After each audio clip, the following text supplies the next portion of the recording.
An existential war in a dangerous and strategic region, and a country that has recently been wounded.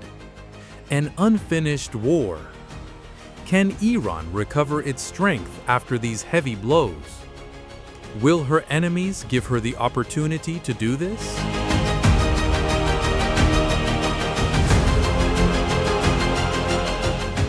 Dear friends, hello to you. Welcome to another Top Strategist analysis.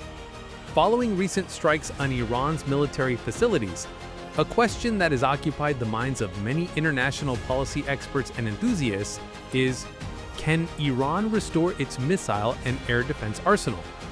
Can these strikes halt Iran's defensive programs, or at the same time, push the country towards a faster strengthening of its missile and air defense capabilities?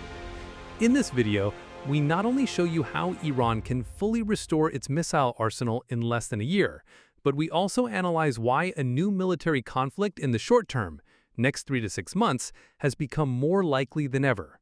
So stay with us until the end of this video because every second of it is vital for understanding the future of Middle East tensions. Dear friends, the first thing you need to know is this. Iran's missile program has been designed for years based on strategic dispersion. What does this mean? It means that missile production facilities, fuel depots, and assembly lines are located not in one place, but in dozens of scattered locations across Iran, from underground tunnels in the Alborz Mountains to hidden centers in Iran's central desert.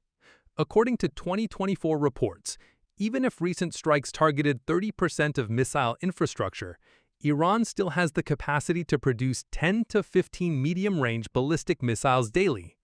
Why? Because since 2015, Iran has fully localized the Shahab and Sijil family of ballistic missiles. The latest versions of Shahab 3, with a range of 2,000 kilometers, Sijil 2, and especially Fatah 1 and 2, with maneuverability in the upper layers of the atmosphere, no longer depend on foreign technology. Iran has even made significant progress in producing multiple independently targetable re-entry vehicle warheads, which allow for simultaneous targeting of multiple cities. Friends, Iran has gained access to Russian technologies in missile fuel and guidance systems in exchange for Shahed drones. China, through its 25-year strategic cooperation agreement, is helping Iran produce advanced chips that are essential for missile guidance systems. Reports from the Israeli intelligence agency, Mossad, indicate that Iran uses unofficial routes through Turkey and the UAE to import sensitive components. Remember, in 2020, after the assassination of General, Iran was able to restore its missile arsenal in less than 6 months. Even during the severe sanctions of 2012, Iran produced 200 ballistic missiles a year. So imagine today, when it has much higher technical capabilities. According to Top Strategist analyses, Iran will not only restore its missile arsenal in the next 6 to 9 months, but will expand it by 20%. Why? Because the Iranian regime's first priority is to strengthen its missile deterrence capability. Any strike on Iran will only cause the country to accelerate the production of more advanced missiles. Now let's talk about air defense. Here, I must honestly say, restoring Iran's air defense capability will be slower than its missile capability, but it is not impossible. Why? Because Iran has recently received S-300 systems from Russia and is negotiating for S-400. But the problem is this. Russia, due to the war in Ukraine, has reduced its domestic production of S-400 and probably cannot deliver these systems to Iran in less than 12 months.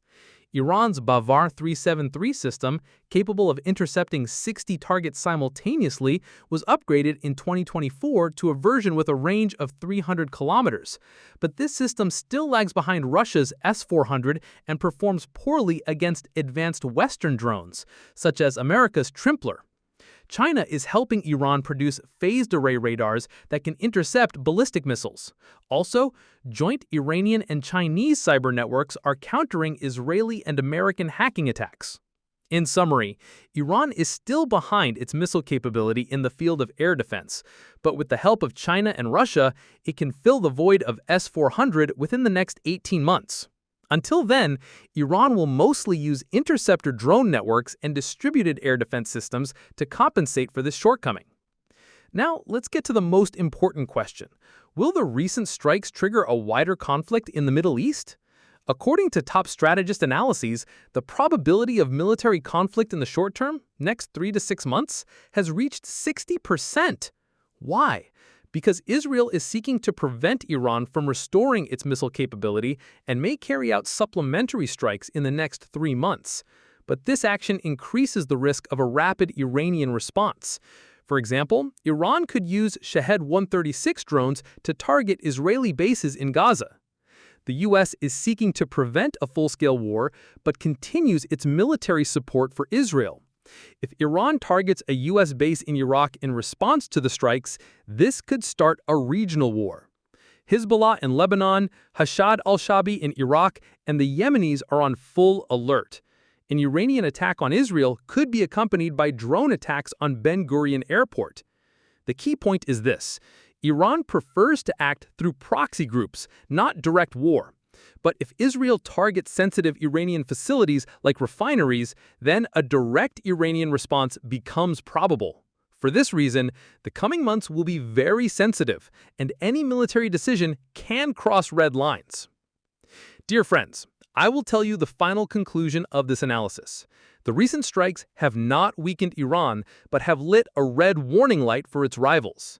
Iran will increase its ballistic missile arsenal to tens of thousands in the coming years, develop more advanced air defense systems with China's help, and expand its drone networks to over 10,000 units to overcome any threat.